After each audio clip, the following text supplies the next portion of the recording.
없는 사람이라는 제목으로 말씀 전할 때에 많은 은혜 받으시기 바랍니다. 사랑의 하나님, 대림절을 맞이하여 말씀이 육신이 되어 오신 예수님을 대망합니다. 세상의 시간 속으로 우리를 구원하시기 위해 오신 예수님께서는 이 시간 우리 예배 가운데 찾아오십니다.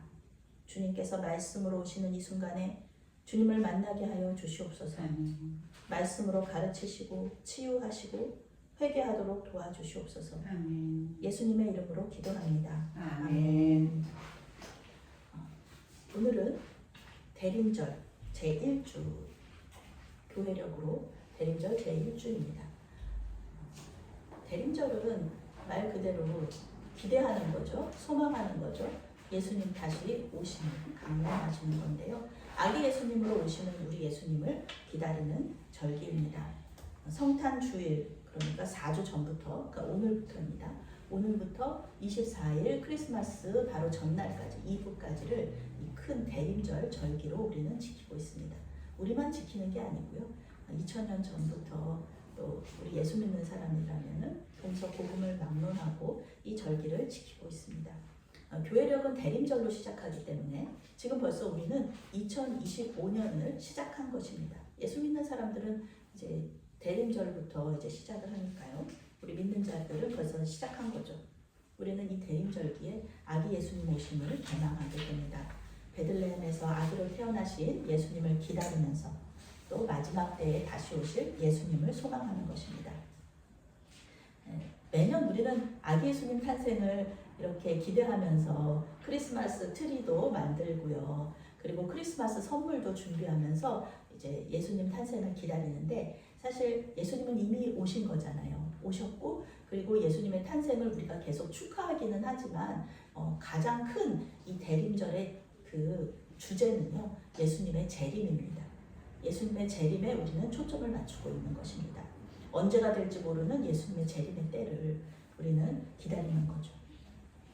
교회력을 통해서 예수님께서 태어나시고 또 예수님께서 사역하시고 죽으시고 부활하시고 다시 이렇게 승천하시고 또 언젠가는 다시 오실 이 예수님의 재림을 우리도 같이 사는 거예요. 교회력을 이렇게 지키면서 우리도 거듭나서 그 구원받고 다시 태어나서 예수님처럼 우리도 탄생해서 매년을 그렇게 사는 거죠.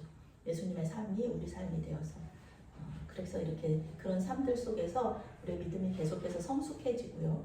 그리고 결국은 예수님의 재림을 대망하게 되는 것입니다. 그것이 교회력을 지키는 우리에게 주는 유익이 그렇습니다. 대림절 제1주에는요. 오늘 말씀 전통적으로 데살로니가 전서 3장 9절에서 13절 말씀을 묵상합니다. 많은 사람들이, 우리의 믿음의 선배들이 이 말씀을 묵상했고요. 앞으로 또 우리의 믿음을 또 이렇게 이어나갈 다음 세대들도 이 말씀을 묵상할 것입니다.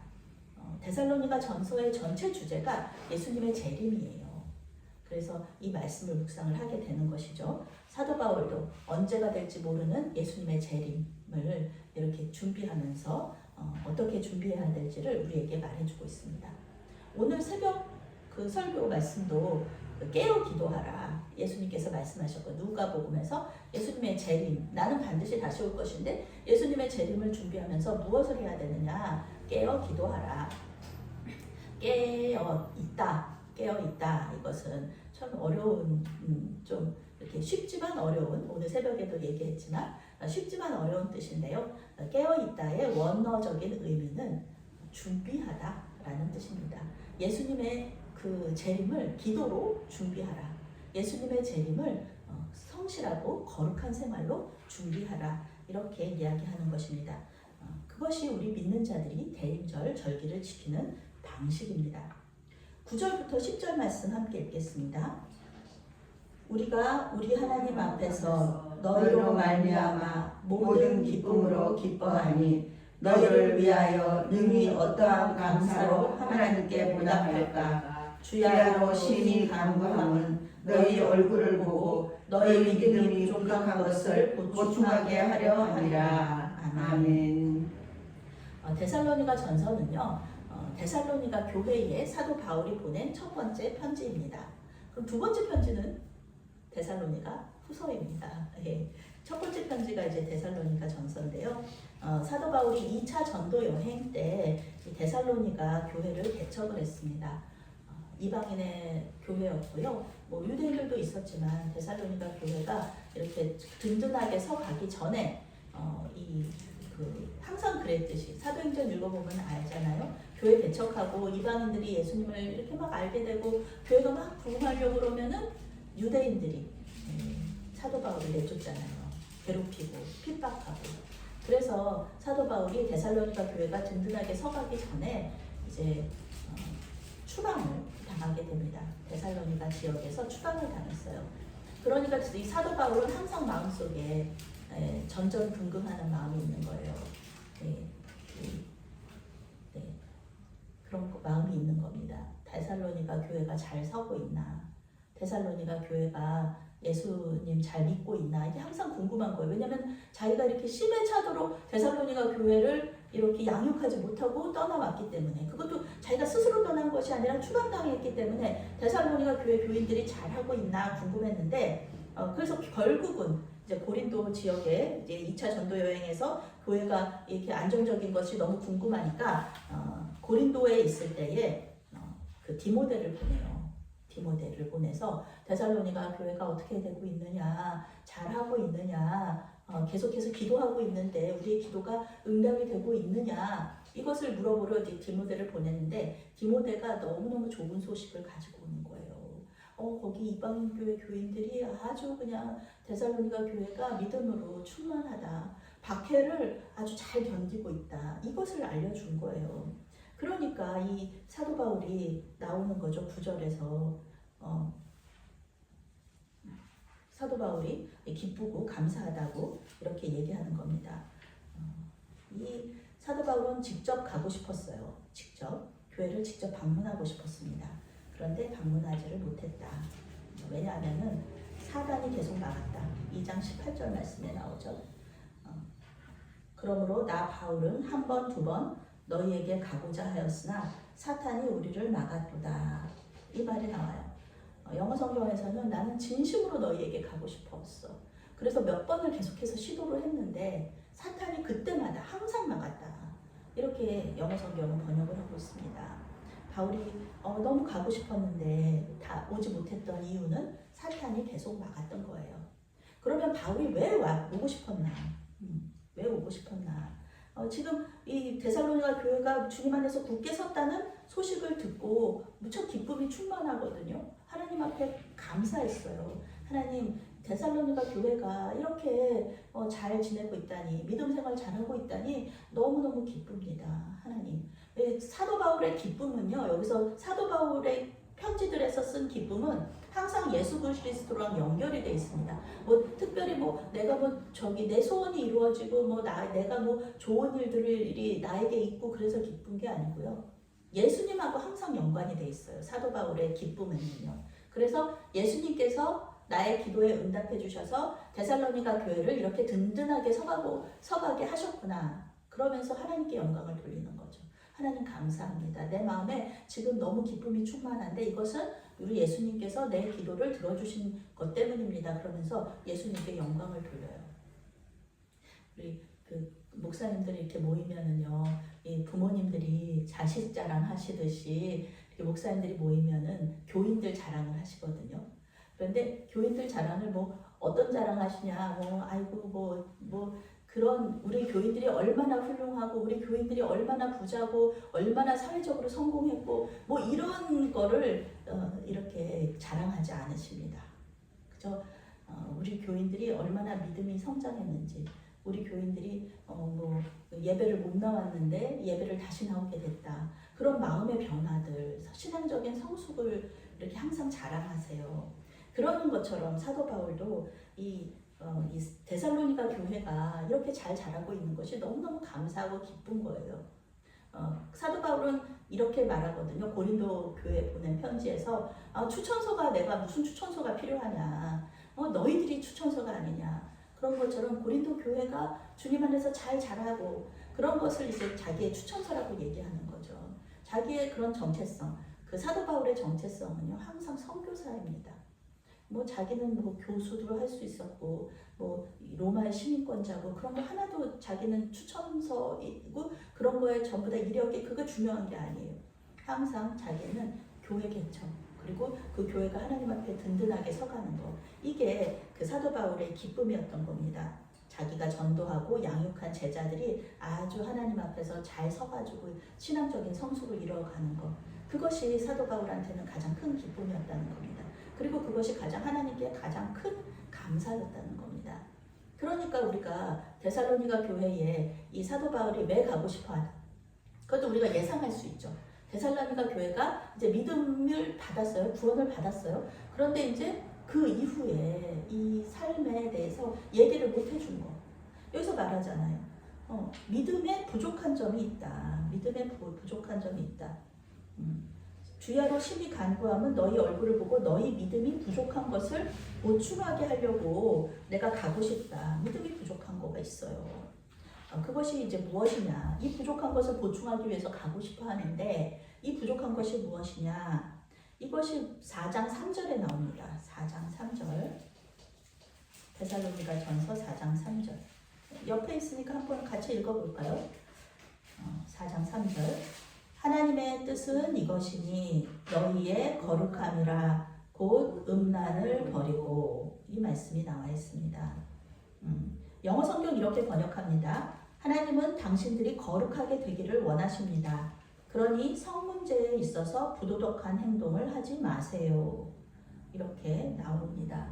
왜냐하면 데살로니가 교회에 아주 큰 아프로디테 여신의 신전이 있었어요. 이 아프로디테 여신은 미의 여신이면서 성애의 여신입니다. 그 아름다움을 추구하는 그런 그리고 성적인 풍요를 추구하는 그런 여신이에요. 근데 이 신전에는 1000명에 달하는 여성 사제들이 있었습니다. 사제지만 이렇게 매춘을 하는 사람들이에요. 네, 그래서 이 곳에 가면은 항상 이렇게 여성 사제들하고 관계를 맺는 그런 것들이 이제 이 데살로니가 지역에 있었다는 거예요. 그러니 얼마나 이 지역이 음란했을까.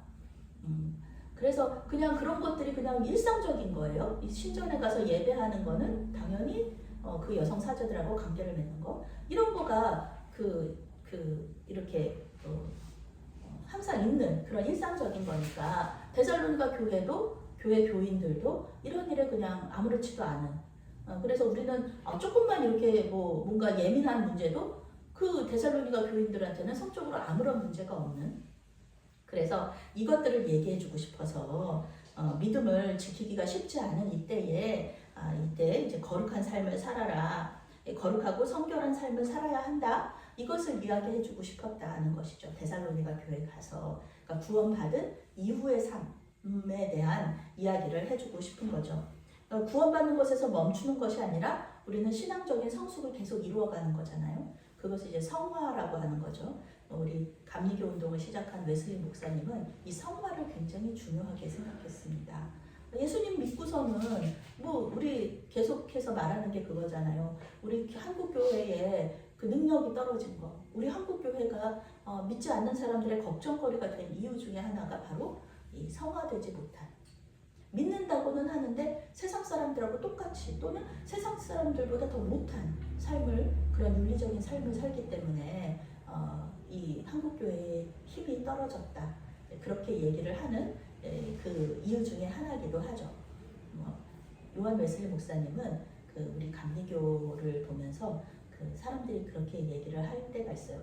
감리교는 자유의지 중요하게 생각하지 않느냐. 구원에 있어서 자유의지 중요하지. 그런데요, 우리 요한 웨슬리 목사님이 자유의지를 중요하게 생각하는 게 아니고요. 요한 웨슬리 목사님은 성화를 중요하게 생각하고요. 또 성화를 위해서는 우리 힘으로는 안 된다. 성령께서 함께 하셔야 된다. 성령께서 우리를 이렇게 붙잡아 주셔야 된다. 그렇게 말하면서 사실은 성령 충만, 성령을 강조하셨던 분이 바로 요한 웨슬리 목사님이십니다. 우리가 진리와 그 다음에 사랑을 이렇게 두 개를 이렇게 나오면서 어떤 목사님들 보면 설교는 너무너무 잘하세요. 말은 너무너무 잘하는데 실제로 사랑이 없어요. 그런 분들 계시죠. 너무 차가워서 그래요. 너무 이성적이라서 근데 사랑은 별로 없어요. 딱딱하고 그런데 어떤 분들은 보면은 사랑은 또 되게 많아요. 사랑은 많은데 이성적으로 진리가 연약하다는 거죠. 그래서 사랑은 많다 보니까 이제 이단으로 막 빠지게 되고 이렇게 되는 분들이 굉장히 많습니다. 그러니까 윤리적이지 못한 행동들도 많이 하는 그런 거가 있는데 웨슬리 목사님 이거 전부 다 둘 다 성화되지 못한 거거든요.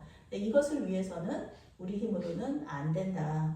진리도 따라가고 또 사랑도 따라가고 그러기가 쉽지 않습니다. 그런데 이것을 하기 위해서는 요한 웨슬리 목사님 성화를 위해서는 성령 충만해야 된다라는 것이죠. 사도 바울도 그렇게 얘기하는 겁니다. 성령 충만한 모습을 우리가 그 성화를 위해서 성령 충만해야 된다 이런 얘기들을 계속 하고 있는 거죠. 거룩한 삶이라는 거 우리 힘으로 할 수 없고 성령의 능력으로 된다. 11절부터 13절 말씀 함께 읽겠습니다. 하나님 우리 아버지와 우리 주 예수는 우리 길을 너희에게로 갈 수 있게 하시오며 또 주께서 우리가 너희를 사랑함과 같이 너희도 피차 간에 모든 사람에 대한 사랑이 더욱 많아 넘치게 하사 너희 마음을 굳건하게 하시고 우리 주 예수께서 그의 모든 성도와 함께 강림하실 때에 하나님 우리 아버지 앞에서 거룩함에 흠이 없게 하시기를 원하노라. 아멘. 11절부터 13절 말씀은요. 기도문입니다. 기도문. 사도 바울이 데살로니가 교회를 위해서 기도하는 거예요. 총 3가지 정도를 하나님 앞에 기도하고 있습니다. 첫 번째는요. 하나님과 예수님 두 분이 여기서 같이 나와요. 데살로니가에 갈 수 있는 데살로니가 교회를 방문할 수 있는 길을 열어달라고 하나님 앞에 기도하고 있습니다. 세번역 성경은요. 친히 길을 열어달라. 개역 한글 성경은요. 직행하게 해달라. 직행 아시죠? 직행. 바로 이렇게 바로 가는 거. 직행하게 해달라. 지금 사도 바울과 전도팀은 계속해서 데살로니가 교회를 가고 싶어 했지만 누가 막았다고 했죠? 갈 때마다 사단이 막았다는 겁니다. 사도 바울은요, 본인이 굉장히 영적으로 능력 있는 사람이었잖아요. 그렇지만 사단의 능력을 항상 이렇게 인정하는 사람이었어요. 사단의 능력 인정 안 하잖아요. 그러면은 사단한테 지고 맙니다. 사단의 능력을 인정할 때 하나님께 기도하게 되는 거예요. 뭐 사단 그까짓 거 그러다가 넘어지죠. 사단은 천사였잖아요. 그런 것처럼 우리 힘으로는 이길 수가 없다. 하나님께서 도와주십시오. 하나님께서 데살로니가 교회를 갈 수 있도록 길을 열어주십시오. 계속 기도하는 거예요. 이 기도가 바로 응답됐을까요? 사도 바울이 기도했는데요. 이때 2차 전도 여행 중에 있었거든요. 2차 전도 여행 중에 이 기도가 응답되지를 못합니다. 5년 후, 약 5년이 지난 후에 3차 전도 여행 때 이 기도가 응답이 돼요. 때가 그렇다는 거죠. 사도 바울처럼 성령 충만한 사람도 기도했을 때 이렇게 즉각적인 응답이 안 됐다라는 것을 알게 되면은요, 우리가 굉장히 위로를 받게 되는 거죠. 하나님의 뜻이 있으셨겠구나. 하나님의 뜻이 있으시니까 하나님의 주권 안에서도 하나님의 주권 안에서 사단이 움직이는 거거든요. 마음대로 못합니다. 사단이 하나님의 주권 안에서 이루어지는 거예요. 그런데 이 사단이 이렇게 아무리 막는다고 해도 하나님께서 열어주시면 가는 건데 또 사도 바울은 또 하나님의 뜻대로 인도하시는 대로 가야 됐기 때문에 데살로니가 교회에 그렇게 마음에 열망이 있었는데 가고 싶은 열망이 있었는데 못 가고 3차 전도 여행 때 가게 됩니다. 자신의 모든 선교 여정을 하나님께 맡겨드리는 거죠. 하나님 도와주십시오. 사도 바울이 막 고집을 부리고 막 그랬으면 또 어떻게 됐을지 모르죠. 그런데 사도 바울은 예전의 사도 바울이 아니거든요. 예전에 막 자기 마음대로 막 사람들 괴롭히고 예수 믿는 사람들 잡아 가두고 그러는 사도 바울이 아니지 않습니까? 그 다메섹에서 예수님을 만난 이후로 자기는 죽었잖아요. 자기는 죽고 하나님께서 인도하시는 대로 성령께서 인도하시는 대로 이렇게 선교 여행을 가게 되기 때문에 데살로니가 교회에 그렇게 아무리 가고 싶어 했어도 데살로니가 교회에 못 가고 3차 전도 여행 때 가게 되는 것입니다. 그것이 이제 첫 번째 그 기도 제목이었고요. 그 다음에 이제 그 응답은 그렇게 받는 거죠. 그래서 사도 바울은 이제 가지는 못하지만 편지로 이렇게 너희들의 부족한 것을 보충할 것은 이런 것이다 그러면서 편지로 계속해서 이렇게 양육을 하게 됩니다. 데살로니가 교회와 공동체를 편지로 이렇게 돌보게 됩니다. 두 번째 기도 제목은 무엇이냐면 데살로니가 교회가 사랑으로 넘치기를 그렇게 기도했습니다. 사랑으로 넘치기를 서로 피차간에 사랑하고요. 사도 바울이 얘기하는 거 주님의 재림을 가장 준비하는 그 가장 좋은 방법, 가장 좋은 길 그것이 무엇이냐면은 서로 사랑하는 것. 그리고 서로 사랑하는 것을 넘어서 모든 사람을 사랑하라. 이렇게 얘기합니다. 우리 예수님 얘기하시죠. 할 수 있거든 모든 사람과 평화하라. 그런데 그 앞에 나오잖아요. 할 수 있거든. 할 수 있다는 건가요? 할 수 없다는 건가요? 할 수 있거든. 할 수 있거든. 모든 사람을 사랑하는 게 가능합니까? 네? 내가 사랑하는 사람, 내가 좋아하는 사람은 사랑할 수 있어요. 나한테 잘해주는 사람은 당연히 사랑하죠. 그런데 나한테 못해주는 사람, 나 싫어하는 사람도 사랑할 수 있나요? 내 원수도 사랑할 수 있나요? 그거는 우리 힘으로 어렵습니다. 사도 바울 항상 얘기하는 거예요. 성령 충만. 그래서 성령께서 우리를 함께 하시면 할 수 있고요. 지난주 설교 시간에 말씀드렸듯이 내 마음에 하나님에 대한 사랑이 가득 차면 여기도 말하잖아요. 하나님의 모든 마음에 그 사랑이 넘치기를 사랑이 너무 많아요. 내 마음에. 그래서 막 흘러 넘쳐요. 그러면 이 마음에 사랑이 흘러 넘치는 게 이게 인간적인 사랑이 흘러 넘치는 게 아닙니다. 하나님의 사랑, 여기서는 아가페라는 단어를 사용해요. 이 사랑이라는 단어의 그 원어적인 의미가 여러 가지 이 사랑의 말이 있는데 단어가 있는데 여기서는 아가페라는 단어를 사용해요. 이 아가페라는 게 하나님의 사랑이에요. 아가페의 사랑이 내 마음에 흘러 넘칠 때 우리는 모든 사람을 사랑하게 되는 겁니다.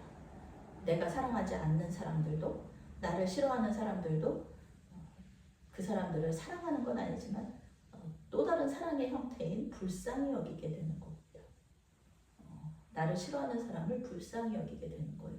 그것도 사랑의 형태죠. 우리 예수님께서 우리를 불쌍히 여기시잖아요. 그런 것처럼 이렇게 모든 사람을 사랑해라. 이렇게 사도 바울이 얘기합니다. 그리고 모든 사람을 사랑해라. 내 의지대로 되는 게 아니죠. 하나님께서 말씀하시는 그래서 사도 바울이 기도하잖아요. 모든 사람을 사랑하기를, 사랑으로 넘치기를 이렇게 기도하는 겁니다. 이 사랑의 힘이 예수님의 재림을 준비하는 가장 큰 원동력이다라는 것입니다. 세 번째 기도 제목은요. 항상 이 세 번의 기도 제목이 다 이제 쉬운 거에서 어려운 걸로 계속 넘어가는데요. 마지막 기도 제목 뭐냐면은 예수님께서 다시 오실 때 하나님 아버지 앞에서 흠 잡힐 것이 없게 해달라는 기도입니다. 오늘 흠 없는 사람이죠. 오늘 말씀의 제목 흠 없는 사람. 이 세상에 흠 없는 사람이 있을까요? 이 세상에 완전한 사람은 없습니다. 우리는 그 요한 웨슬리 목사님도 그리스도의 완전이라는 이렇게 그 설교를 하시면서 우리가 완전을 향해서 계속해서 가고 있는데 상대적인 완전이지 절대적인 완전은 언제 이루어지냐면은 예수님 우리 만나고 나서 이루어지는 겁니다. 그때 뭐 예수님 만나면 더 이상 죄를 짓지 않잖아요. 천국 가면은 죽으면 죄를 짓지 않잖아요. 그러니까 이 완전은 그때 절대적인 완전은 이제 예수님 만나고 우리 죽고 나서 이루어지지만 상대적인 완전은 계속해서 우리가 성화되어 가는 과정 가운데 이루어질 수 있다라는 겁니다. 한번 우리 열심히 이렇게 노력을 너희들이 성령 안에서 한번 노력을 이렇게 해봐라. 이렇게 말하는 거죠. 아주 순간적으로는 우리가 완전에 이룰 수 있어요. 순간순간 지금 뭐 예배 시간에 우리가 하나님하고 이렇게 만나는 경험 이런 걸 하면서 이런 게 예수님의 그 우리가 그리스도의 완전에 이르는 거구나. 이런 순간적인 어떤 나쁨 이렇게 한번 이렇게 경험 이런 거는 있는 거죠. 그렇지만 우리가 삶 속에서 계속해서 이런 완전에 이르기는 어렵다는 겁니다. 흠 없는 사람.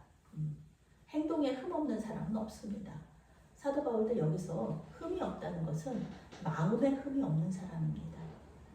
하나님께서 이렇게 보실 때 우리가 행동을 보시는 게 아니라 우리의 행동을 보시는 것이 아니라 우리 마음, 우리 중심 보시는 거잖아요. 우리 마음에 우리가 뭐 잘못할 수도 있어요. 실수할 수도 있어요. 그렇지만 그 마음의 중심에는 하나님을 사랑하고 이웃을 사랑하는 마음이 있는 것, 그거 우리 하나님께서는 보신다는 겁니다. 지난주 설교 시간에 나눈 것처럼 마음에 하나님에 대한 사랑이 가득한 사람, 이런 사람은 심판날에 하나님 앞에 당당하게 설 수 있다는 거죠. 심판날에 우리가 죄를 안 짓는 거 아니잖아요. 그렇지만 우리는 예수님의 보혈로 씻김을 받았고 예수님께서 예수님을 믿음으로 주신 그 흰옷을 입고 있는 거잖아요. 예수 그리스도라는 흰옷. 그렇기 때문에 그 하나님께서 심판주로 오셨을 때 우리를 보시는 것은 그 예수님의 흰 옷이라는 것이죠. 그리고 또 예수님께서 우리를 위해서 계속해서 중보하시고 변호하시고 그러시면서 우리가 그 하나님 앞에서 당당하게 설 수 있다는 것입니다. 하나님께서 우리의 죄를 보시는 것이 아니라 우리 안에서 살아계시는 예수님을 바라보신다. 그렇기 때문에 우리는 심판날에 당당하게 설 수 있다. 이것이 구원이고 이것이 복음이다 라는 것입니다. 그래서 흠이 없는 사람은 마음에 예수님을 모신 사람, 그런 사람이 흠이 없는 사람이다 라는 것을 오늘 말씀에서 이야기해주고 있는 것입니다. 지난 뜨레스디아스 수련회에서 있었던 일이에요. 우리 성도님들한테 나눈 적이 있습니다. 마곡에 있는 교회에서 3시에 모여서 출발하기로 한 거예요. 그런데 2시간, 3시간이 지나도록 출발을 안 해요. 왜 그러느냐 그랬더니 대전에서 어떤 목사님 부부가 오시기로 했다는 거예요. 그래서 지금 오시고 계신대요. 그런데 도착을 안 해요. 근데 이 트레스디아스 훈련의 원칙이 뭐냐면은 한 사람이라도 빠지면은 프로그램이 시작을 안 해요. 그러니까 다 모여야지 프로그램이 시작하는 게 원칙인 거예요.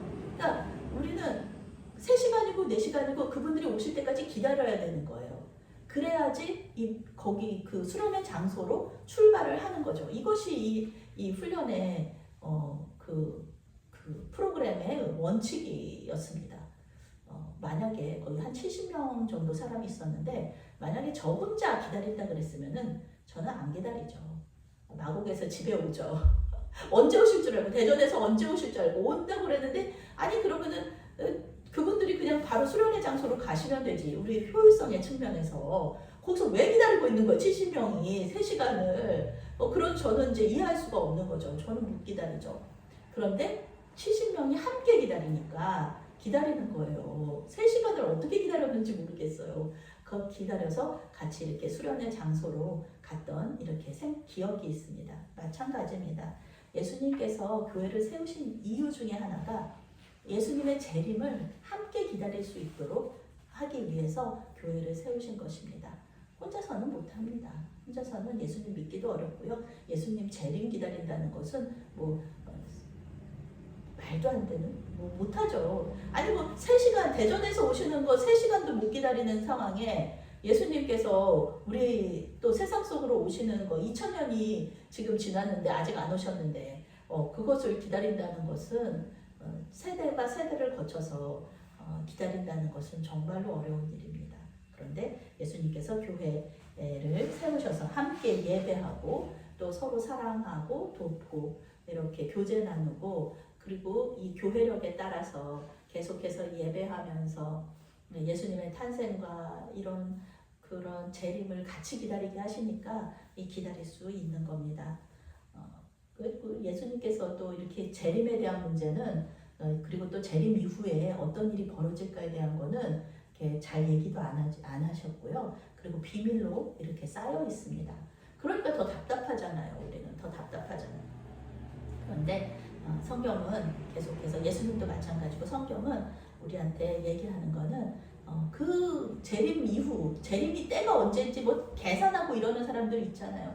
우리 그때 다미선 교회 문제로 아주 크게 교회 공동체 안에 아주 큰 이런 어려움이 있었는데 지금도 그 계산하고 있는 사람들이 있어요. 예수님 언제 오실지 몇 년, 몇 월, 며칠에 온다 이런 사람들이 있는데 예수님께서 말씀하시는 거는 그런 미래의 불확실한 것들 재림 이후의 일들에 대해서는 너희들이 너무 거기에 집중하지 말고 예수님 다시 오심을 기다리는 이 땅에서의 지금 현재의 삶에 너희들이 포커스를 맞추고 그것에 집중하라 이렇게 말씀하고 계시는 거예요. 재림 이후의 삶은 재림 이후의 삶에 또 맡겨두고 우리는 지금 이때 지금 이 상황에서 어떻게 살아야 되는가? 흠 없는 자가 되어서 살아라. 흠 없는 자가 되어서 마음에 예수 그리스도를 모시고 흠 없는 자로 살면서 계속해서 예수님의 재림을 기다려라. 이렇게 말씀하고 계십니다. 아기 예수님의 탄생과 재림을 기다리는 이 대림절기 예수님이 말씀하신 대로 사랑의 실천을 하시는 그렇게 하심으로써 흠 없는 자로서 예수님의 재림을 준비하시기 바랍니다. 아멘. 우리의 사랑이 필요한 사람들에게 갈 수 있는 길을 열어주십시오. 우리가 사랑의 실천을 어떻게 해야 하는지 모릅니다. 하나님 어떻게 해야 될지 주님께서 알려주십시오. 우리보다 못한 사람들, 크리스마스 선물을 받을 수 없는 사람들, 그런 그들에게 우리가 우리 예수님 생일 선물을 어떻게 예수님께 드리기가 어렵잖아요. 그런 사람들에게 예수님의 그 생일 선물을 우리보다 못한 사람들, 어려운 사람들에게 이렇게 주는 겁니다. 그들에게 사랑으로 다가가셔서 사랑을 실천하심으로써 하나님께 영광 돌리고 주님의 재림을 준비하시는 저와 여러분이 되시기를 바라겠습니다. 아멘. 사랑의 하나님, 거룩한 삶으로 주님의 재림을 준비할 수 있도록 도와주시옵소서. 넘치는 사랑으로 주님의 재림을 준비하게 하여 주시옵소서. 우리를 필요로 하는 사람들에게 가는 길을 열어주시고 가장 좋은 사랑의 선물인 복음을 전할 수 있도록 도와주시옵소서. 이 절기가 끝나기 전에 복음의 열매가 맺어져 주님의 재림을 함께 준비하는 사람들이 많아지게 하여 주시옵소서. 예수님의 이름으로 기도합니다. 아멘.